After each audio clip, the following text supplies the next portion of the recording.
Vou fazer aqui a fita de ginástica rítmica. Vou usar saco de lixo e palito de churrasco. Sem o churrasco que eu já comi.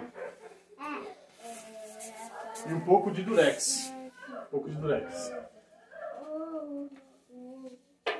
Ele tem que ter no mínimo 6 metros, mas eu fiz com 3 metros que é mais pra aprendiz, né? Pra aprender, né? Fiz 3 metros, tem que ter no mínimo 30 centímetros de largura. Eu vou dar uma dobrada aqui. Dá uma pausa aí, por favor. Vai? Aí está a fita. Enfim, só não tem bailarina pra fazer, mas...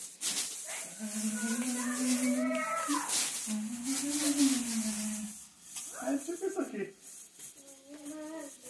Tá bom. Aí, uma bailarina fazendo.